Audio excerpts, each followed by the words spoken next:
સૌરાષ્ટ્ર અને કચ્છમાં હીટવેવની આગાહી કરાઈ। અમદાવાદ અને ગાંધીનગરમાં 39 ડિગ્રી તાપમાન રહેવાની શક્યતા। રાજકોટમાં સૌથી વધુ 40.3 ડિગ્રી તાપમાન નોંધાયું।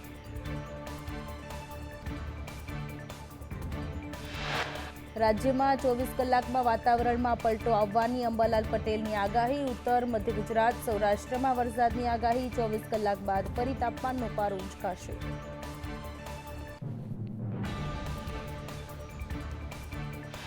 મધ્ય ગુજરાતમાં તાપમાન 43 થી 44 ડિગ્રી રહેશે। કચ્છમાં તાપમાન 43 ડિગ્રી પહોંચવાની શક્યતા। ઉત્તર અને પૂર્વ ગુજરાતમાં તાપમાન 42 ડિગ્રી રહેશે।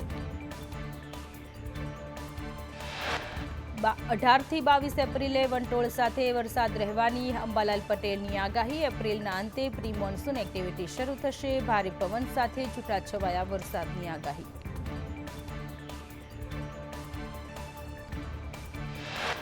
મહીસાગર જિલ્લાના વાતાવરણમાં પલટો આવ્યો। મોડી રાત્રે લુણાવાડા ખાનપુરમાં કમોસમી વરસાદ પડ્યો તો કડાણા અને સંતરામપુરમાં માવઠું પડ્યું।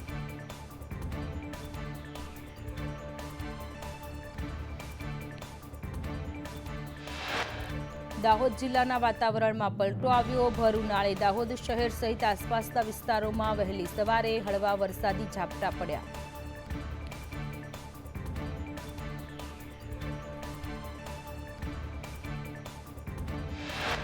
પવનોની દિશા બદલાતા રાજ્યમાં ગરમીમાં થયો આંશિક ઘટાડો। રાજકોટમાં સૌથી વધુ તાપમાન ડિગ્રી 40.3, અમદાવાદમાં 37.8, ગાંધીનગરમાં 37 ડિગ્રી તાપમાન નોંધાયું।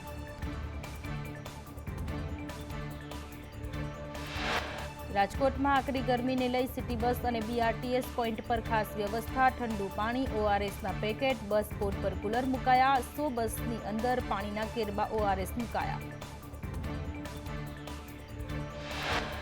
ગાંધીનગરના ડભોડામાં 151 કિલોની કેક કાપીને હનુમાન જયંતીની ઉજવણી। મંદિરમાં 2500 થી વધુ તેલના ડબ્બાનો અભિષેક કરાયો। હનુમાનજીની વિશેષ આરતી સમયે હેલિકોપ્ટરથી પુષ્પવર્ષા કરાઈ।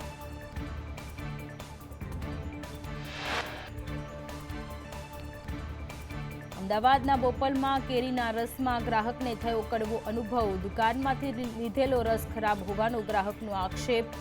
બોપલની ગ્વાલિયા નામની દુકાનમાંથી લાવ્યા હતા રસ।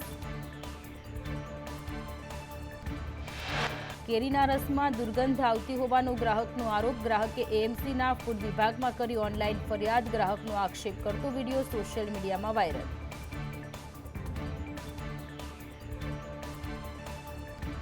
જૂનાગઢમાં ડીડીઓ દ્વારા પૂર્વ અને હાલના સરપંચોને લઈ આદેશ કરાયો। ગ્રામ પંચાયતોનો ડેડ સ્ટોક જમા કરાવવા આદેશ। 5 દિવસમાં તપાસ અહેવાલ રજૂ કરવા પણ આદેશ અપાયો।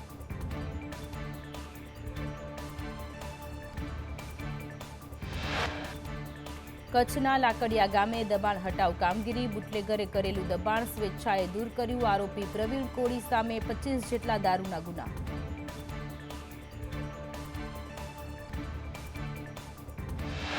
વેરાવળમાં ડીજે સાથે નીકળેલી હનુમાન જયંતીની શોભાયાત્રાને પોલીસે અટકાવી। પોલીસ અને હિન્દુ સંગઠનો વચ્ચે રકઝક।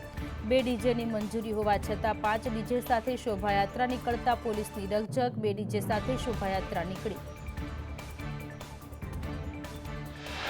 અમરેલીમાં વિપક્ષ નેતાની આત્મવિલોપનની ચીમકી। ચંદુ વાગડિયાએ જૂની હળિયાદ ગામે 127 દબાણ દૂર કરવા કરી માંગ। 21 એપ્રિલ સુધી દબાણ ન હટે તો આત્મવિલોપનની ચીમકી ઉચ્ચારી।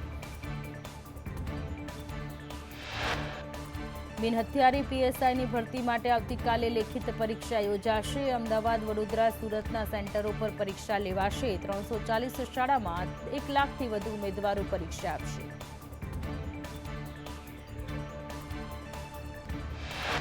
પરીક્ષા પહેલા બાયોમેટ્રિક ફોટોગ્રાફનું વેરિફિકેશન થશે। 8000થી વધુ પોલીસ સ્ટાફ અને શિક્ષકો જોડાશે। પરીક્ષા સાહિત્ય માટે વાહનોનું જીપીએસથી મોનિટરિંગ થશે।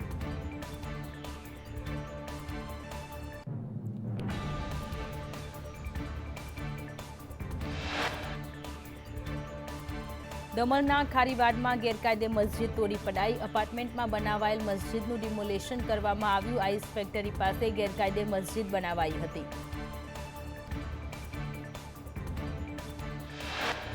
પેટલાદમાં સીએમના હસ્તે ઓવરબ્રિજનું લોકાર્પણ। રંગાઈપુરાથી કોલેજ ચોકડી પર 31 કરોડના ખર્ચે બનાવાયો overbridge. Sardar Vallabhbhai Patel railway overbridge નામ અપાયું।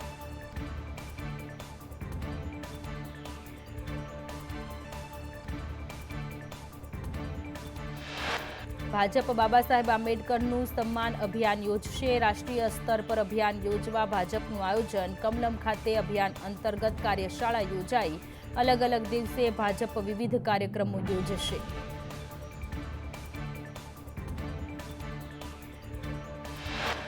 તેર ફેબ્રુઆરીએ બાબા સાહેબના સ્ટેચ્યુ પર સફાઈ કરાશે. 14 ફેબ્રુઆરીએ આંબેડકરની પ્રતિમાને પુષ્પાંજલિ કરાશે.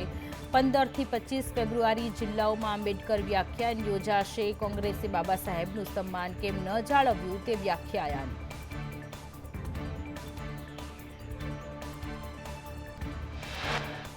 હનુમાનજી જયંતિના દિવસે જ સ્વામીએ પોત પ્રકાશ્યું. જયકૃષ્ણદાસે બફાટ કરતા કહ્યું, સ્વામી સામું જુએ તો હનુમાનજી થરથર ધ્રુજે. ગોપાલનંદ સ્વામી નજર કરે તો હનુમાનજીની મૂર્તિ ધ્રુજે.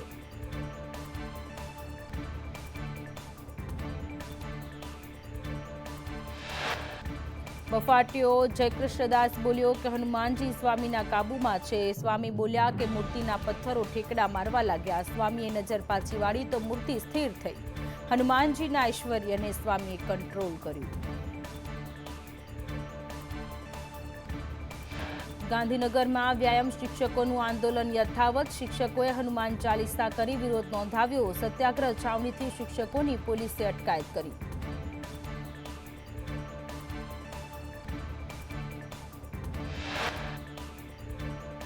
વડોદરામાં વધતા અકસ્માતોને પગલે ટ્રાફિક પોલીસ એક્શનમાં. ટ્રાફિક પોલીસ દ્વારા બ્લેક સ્પોટ નક્કી કરાયા. વીએમસી અન્ય એજન્સી સાથે રાખી કામગીરી કરી. શહેરમાં અલગ અલગ જગ્યાએ 10 થી વધુ બ્લેક સ્પોટ.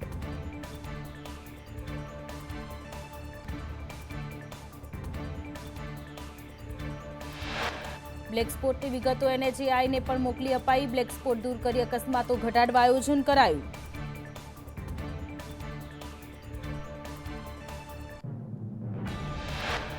જામનગરની જીજી હોસ્પિટલ ફરી એકવાર વિવાદમાં આવી. હોસ્પિટલની જૂની બિલ્ડિંગમાં છતમાંથી પોપડા પડ્યા. બનાવ સમયે કોઈ હાજર ન હોવાથી દુર્ઘટના ટળી.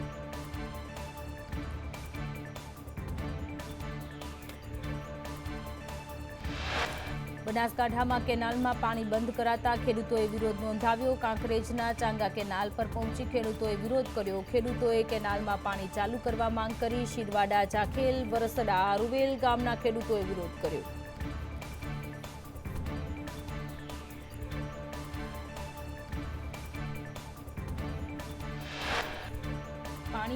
પાણી આપોના નારા સાથે વિરોધ નોંધાવ્યો. પાણી વગર ઘાસચારો, પશુની ભાવ કરવો મુશ્કેલ. ઉનાળાની શરૂઆતમાં જ ખેડૂતો મુશ્કેલીમાં મુકાયા.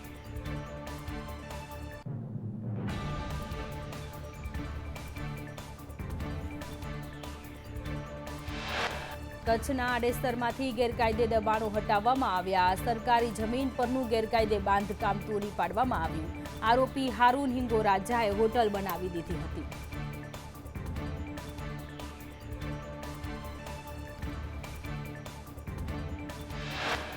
કાંકરેજના ધારાસભ્ય અમૃતજી ઠાકોરે સીએમને પત્ર લખ્યો. પત્ર લખી કેનાલમાં પાણી છોડવા રજૂઆત કરી. નર્મદાની બ્રાન્ચ માઇનોર કેનાલમાં પાણી આપવાની માંગ.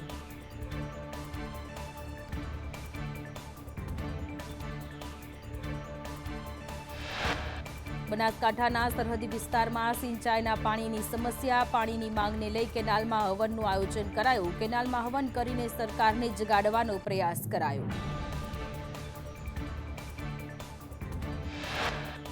ભાવનગરમાં કમોસમી વરસાદે મહાનગરપાલિકાની પોલ ખોલી. કુંભારવાડા માઢિયા રોડ પર વરસાદી પાણી ભરાયા.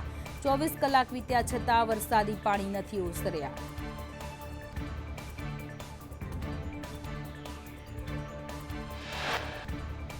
અમદાવાદમાં ફાયર વિભાગની ક્ષમતામાં થશે વધારો. ટૂંક સમયમાં એએમસી દ્વારા ફાયર વિભાગ કરશે રોબોટની ખરીદી. રાત્રિના અંધારામાં રેસ્ક્યુની કામગીરી સરળ બનશે.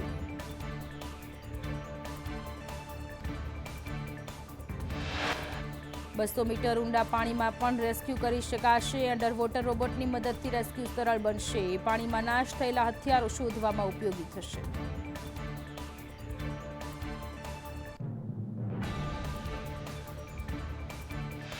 નાગાલેન્ડ મણિપુર હથિયાર લાયસન્સ કૌભાંડના કેસમાં એટીએસે વધુ 16ની ધરપકડ કરી. સુરેન્દ્રનગરથી 12 અને અમદાવાદથી 4ની ધરપકડ. રાજકોટમાં ખોટી રીતે મેડિક્લેમ પાસ કરાવવા કાવતરું રચવામાં આવ્યું. ગાંધીગ્રામ પોલીસે 5 આરોપીઓની ધરપકડ કરી. મયુર છુછા, ડોક્ટર અંકિત કથાણીની ધરપકડ કરી.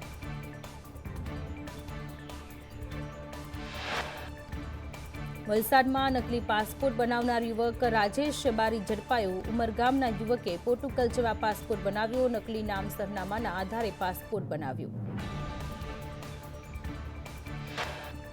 સાળંગપુરમાં હનુમાન જયંતીની ધામધૂમથી ઉજવણી. સાળંગપુરમાં કેક કાપીને હનુમાન જન્મોત્સવની ઉજવણી કરવામાં આવી. વહેલી સવારથી હનુમાન મંદિરે ભક્તોનું ઘોડાપુર ઉમટ્યું.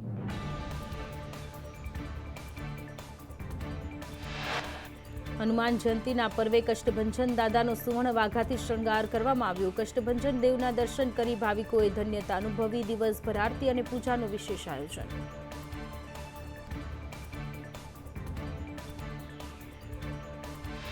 રાજકોટમાં હનુમાન જયંતીની ધામધૂમપૂર્વક ઉજવણી કરવામાં આવી. ચમત્કારિક હનુમાનજી મંદિરે સાંસદ પરસોત્તમ રૂપાલાએ દર્શન કર્યા. મોટી સંખ્યામાં ભક્તો હનુમાનજીના દર્શનાર્થે ઉમટ્યા.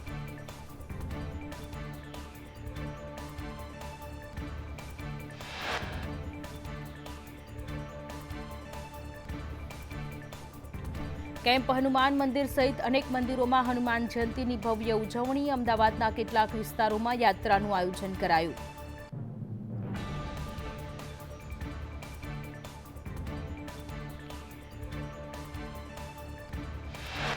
હનુમાન જયંતી નિમિત્તે ભૂરખિયા હનુમાન દર્શન કરવા ભાવિકોની ભારે ભીડ જામી. અમરેલી, ભાવનગર અને બોટાદ સહિતના આજુબાજુના જિલ્લામાંથી પદયાત્રીઓ ઉમટ્યા.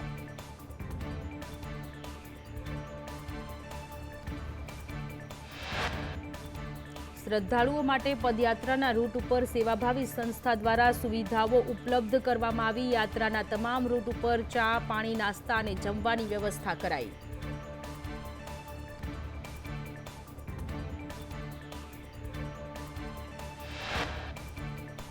રાજકોટમાં હનુમાન જન્મોત્સવની ઉજવણી. ભૂપેન્દ્ર રોડ સ્થિત બાલાજી હનુમાનજી મંદિરમાં હવન, અન્નકૂટ અને મહાઆરતી સહિતના કાર્યક્રમનું આયોજન. સવારથી જ હનુમાનજીના દર્શન માટે ભક્તોની લાંબી કતાર લાગી.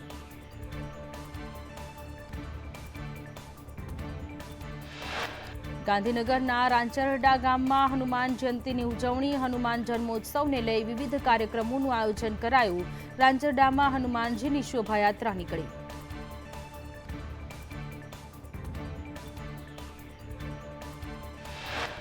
જૂનાગઢના 10 વર્ષના નિજ કુંડારિયાએ હનુમાનજીને પેઇન્ટિંગ કરેલ શાલ ભેટ કરી.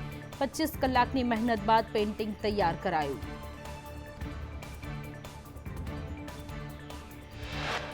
આજે હનુમાન જયંતીનો પાવન પર્વ. દેશભરના મંદિરોમાં મહાપવન પુત્રના દર્શન માટે વહેલી સવારથી ભાવિકોની ભીડ ઉમટી.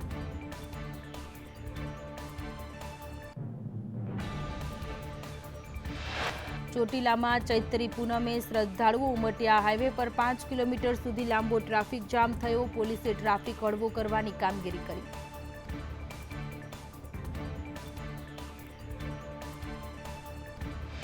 ચોટીલામાં ચૈત્રી પૂનમને લઈ દર્શનાર્થીઓ ઉમટ્યા. દૂર દૂરથી પગપાળા આવી માતાજીના દર્શન કર્યા. મા ચામુંડાના ભક્તો માટે 24 કલાક સેવા કેમ્પ કાર્યરત.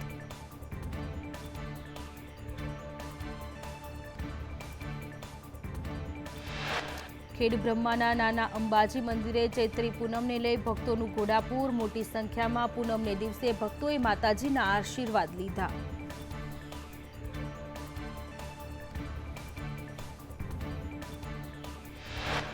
ચૈત્રી પૂનમને લઈ અંબાજીમાં વહેલી સવારથી ભક્તોનું ઘોડાપુર ઉમટ્યું. મંગળા આરતીના દર્શન માટે ભાવિકોની લાંબી કતાર. દૂર દૂરથી માં અંબાના દર્શન કરવા ભક્તો પહોંચ્યા.